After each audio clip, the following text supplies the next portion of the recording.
Here is information on a winter storm warning for the following counties in Wisconsin: Columbia, Dane, and Sauk. Winter weather advisory remains in effect until 6 p.m. this evening. Winter storm warning in effect from 6 p.m. Wednesday to noon Thursday. Blizzard watch in effect Thursday afternoon.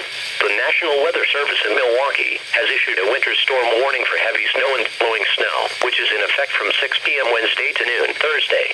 A blizzard watch has also been issued. This blizzard watch is in effect Thursday afternoon. A winter weather advisory remains in effect until 6 p.m. this evening.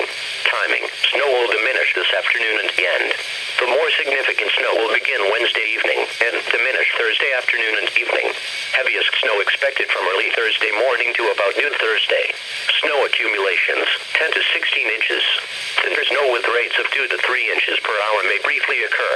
Winds northeast 10 to 20 miles an hour Wednesday night, becoming northwest 20 to 30 miles an hour on Thursday, with gusts at 35 to 40 miles an hour.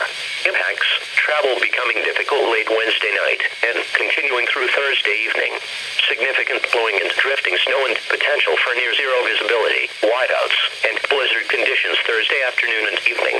A winter weather advisory for snow means that periods of snow will cause primarily travel difficulties.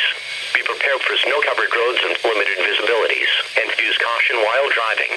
A winter storm warning for heavy snow means severe winter weather conditions are expected or occurring. Significant amounts of snow are forecast that will make travel dangerous. Only travel in an emergency. If you must travel, keep an extra flashlight, food, and water in your vehicle in case of an emergency. A blizzard watch means there is a potential for falling and or blowing snow with strong winds and extremely poor visibilities. This can lead to whiteout conditions and make travel very dangerous.